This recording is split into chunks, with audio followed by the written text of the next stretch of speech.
किशोरावस्था विकास के अवसरों का द्वार खोलती है, किंतु अफसोस, बाल विवाह के कारण हर 5 में से 1 लड़की से ये अवसर छिन जाते हैं। उनकी शिक्षा और रोजगार का मार्ग अवरुद्ध हो जाता है। 2011 में हुई जनगणना के अनुसार 1,21,00,000 बाल विवाह हो गए थे। यह संख्या 2001 की जनगणना में अंकित बाल विवाहों की तुलना में बहुत ज्यादा है। देश के 13 राज्यों के 100 जिलों में बाल विवाह की समस्या ज्यादा गंभीर है। बाल विवाह सामाजिक रीति रिवाजों, लड़कों व लड़कियों में भेदभाव की रूढ़िवादी परंपराओं से जुड़ा हुआ है।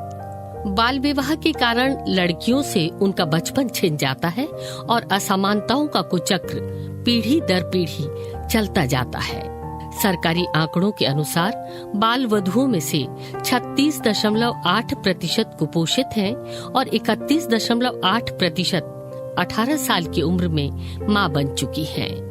पिछले कुछ दिनों कोविड के समय बाल विवाह के कई मामले सामने आए हैं। बच्चों के संरक्षण के लिए सरकार ने कई कानून पारित किए हैं, जैसे कि बाल विवाह प्रतिषेध अधिनियम 2006।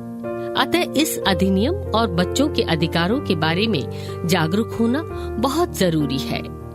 इस कानून के अनुसार 21 वर्ष से कम आयु के लड़के और 18 वर्ष से कम आयु की लड़की की शादी को बाल विवाह कहा जाता है। 74वें स्वतंत्रता दिवस पर प्रधानमंत्री जी ने बताया कि सरकार लड़कियों की शादी की कानूनी उम्र बढ़ाने पर विचार कर रही है और इसके लिए एक समिति भी गठित की गई है। PCMA के अनुसार बाल विवाह एक अपराध है और विकल्प पर शून्य करणीय। हालांकि ये कानून के अनुसार शून्य नहीं है। बाल विवाह करने वाले पुरुष, बाल विवाह करवाने वाले, उसमें शामिल होने वाले, उसे बढ़ावा देने वाले, इसकी सहमति देने वाले अथवा इस तरह के विवाह को रोकने में असमर्थ रहने वाले सभी दोषी हो सकते हैं। इन सबको 2 साल की जेल या 1 लाख रुपए का नकद जुर्माना या दोनों सजा एक साथ भी हो सकती है। यदि आपको किसी बाल विवाह के बारे में पता चलता है तो आप उसकी सूचना नजदीकी पुलिस थाने या अपने जिले या तालुका के CMPO को, बाल कल्याण समिति को या किसी गैर सरकारी संस्था को दे सकते हैं। आप सीधे न्यायालय में भी शिकायत दर्ज करवा सकते हैं।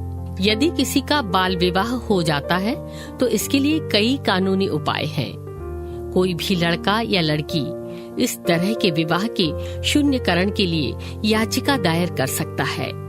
इसके अलावा नाबालिग विवाहित लड़की के लिए एक वैधानिक प्रावधान है, जिसके अंतर्गत वह अन्य समाधानों के लिए भी निवेदन कर सकती है, जैसे कि पुनर्विवाह तक गुजारा भत्ता या आर्थिक सहयोग, पुनर्विवाह तक आवास, बच्चे की अभिरक्षा, बच्चों का भरण पोषण, विवाह में मिले नकदी, दहेज, कीमती सामान, उपहार की वापसी, विवाह विच्छेद या तलाक। यह भी ध्यान रखें कि नाबालिग पत्नी के साथ यौन संबंध बनाने वाला पुरुष बलात्कार का दोषी है और पॉक्सो अधिनियम के तहत इसके लिए सजा के प्रावधान है।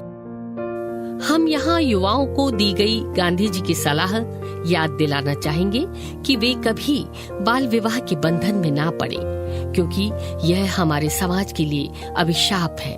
तो आइए हम सब शपथ लें कि हम न बाल विवाह के शिकार बनेंगे, न अपने आसपास बाल विवाह होने देंगे।